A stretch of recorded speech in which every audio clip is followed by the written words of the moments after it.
सभी लोगों को प्रणाम। जय श्री राम। पहला आज मैं इसमें आगे की कथा कहूँगी, जिसमें अब सभी लोग कह रहे हैं कि राम जी का राज्याभिषेक हो। तो अयोध्या को बहुत सुंदर सजाया गया। देवताओं ने फूलों की झड़ी लगा दी। श्री रामचंद्र जी ने देव सेवकों को बुलाकर आज्ञा दी कि तुम लोग जाकर पहले हमारी सखाओं को स्नान कराओ। यह सुनते ही सेवक जहाँ तहाँ दौड़े और तुरंत ही सुग्रीव आदि सखाओं को स्नान कराया। फिर दयालु श्री राम जी ने भरत जी को बुलाकर अपने हाथों से उनकी जटाओं को सुलझाया। फिर भक्त वत्सल दयालु श्री रामचंद्र जी ने तीनों भाइयों को स्नान कराया। भरत जी के भाग्य प्रभु की कोमलता का वर्णन अरबों शेष भी नहीं कर सकते। फिर श्री राम जी ने अपनी जटाएं खोली और गुरुदेव की आज्ञा पाकर स्नान किया। स्नान करके प्रभु ने अलंकार धारण किए। उनके अनेक अंगों को शोभा देखकर करोड़ों कामदेव लजा गए। सासुओं ने आदर पूर्वक जानकी जी को तुरंत ही स्नान कराया और उत्तम वस्त्र और गहनों से अंग अंग सजा दिए। श्री राम जी की बाएं भाग में लक्ष्मी रूप गुणों की खान जानकी जी शोभायमान है। उन्हें देखकर सब माताएं अपना जन्म सफल जानकर प्रसन्न हुई। काकभुसुंडी जी बोले कि सुनो गरुड़, उस समय ब्रह्मा, शिव और मुनिगण तथा देवता विमानों पर चढ़कर आनंद कंद प्रभु के दर्शन करने के लिए आए। प्रभु को देखकर मुनि के मन में प्रेम भर गया। उन्होंने सब उसी समय सुंदर सिंहासन मंगवाया, जिसका तेज सूर्य के समान था और जो वर्णन नहीं किया जा सकता। श्री राम जी द्विजों को प्रणाम करके बैठे। श्री जानकी जी सहित श्री राम जी को सिंहासन पर विराजमान देखकर मुनिगण बहुत ही सुखी हुए। उस समय ब्राह्मणों ने वेद मंत्र उच्चारण किए। आकाश में देवता और मुनि जय जयकार करने लगे। पहले वशिष्ठ मुनि ने तिलक किया, फिर सब ब्राह्मणों को तिलक करने की आज्ञा दी। पुत्र को राज सिंहासन पर विराजमान करके माताएं बहुत प्रसन्न हुई। उन्होंने बारंबार आरती उतारी, ब्राह्मणों को अनेक प्रकार के दान दिए और याचकों को संतुष्ट कर दिया। त्रिलोकीनाथ को सिंहासन पर देखकर देवताओं ने नगाड़े बजाए। आकाश में बहुत से नगाड़े बजने लगे। गंधर्व और किन्नर गाने लगे, अप्सराएं नाचने लगी। देवता और मुनि परमानंद को प्राप्त हुए।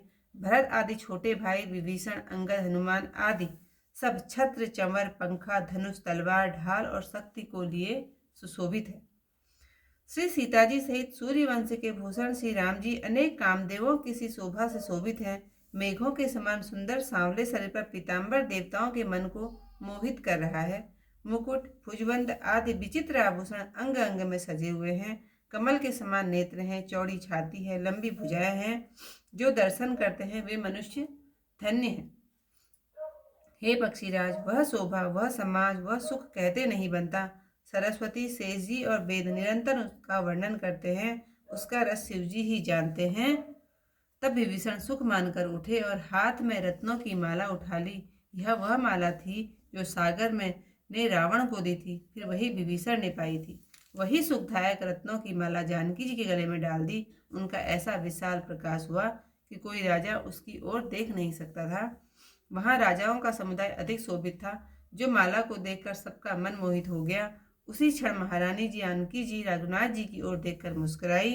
तब कृपालु राम जी बोले, हे प्रिय, जिससे इच्छा हो वही दीजिए। यह सुनकर जानकी ने उस माला को गले से उतार दिया। किसको दूं, मन में यह विचार कर पवन पुत्र की ओर देखा। कृपा दृष्टि देखकर प्रसन्न होकर हनुमान जी ने दंडवत की। जानकी जी ने वह रत्न माला उनके गले में डाल दी। जो आज की कथा यहीं पर समाप्त। अवधपुरी अति रुचिर बनाई, देवन सुमन वृष्टि छरि लाई।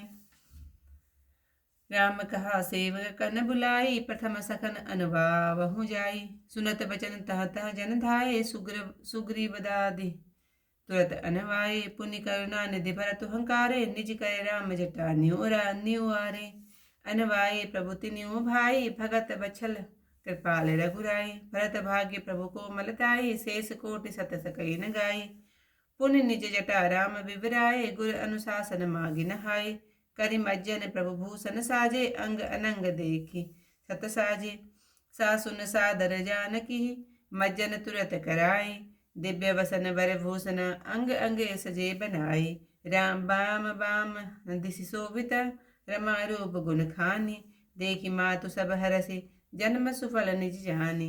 सुनु खगेश ते अवसर ब्रह्म शिव मुनि वृंद चढ़े विमान आए सब सुर देखन सुख गंध प्रभु विलो की मुनि मन मनुरागा तुरत दिव्य सिंहासन मांगा रवि सम तेज सोवरन न जाई बैठे राम दुजन सिरुनाई जनक सुता समेत रघुराई पेखी प्रहर से मुनि समुदाय वेद मंत्र सब तब द्विजन उचारे नभ सुर मुनि जय जयति पुकारे प्रथम तिलक वशिष्ठ मुनि कीन्हा पुनि सब विप्रन आय सुदीना सुत विलो की हरसी महतारी बार बार आरती उतारी विप्रन दान विविध विधि दीन्हे जात चक सकल अजा चक कीन्हे सिंहासन पर त्रिभुवन असाई देखी सुरन दुंदुभि बजाई नव दुंदुभि बाजहि विपुल गंधर्व किन्नर गावहि नाचहि अप्सरा वृंद परमानंद सुर मुनि पावहि भरदादि अनुज विभीषण गद हनुमदादि समेत तय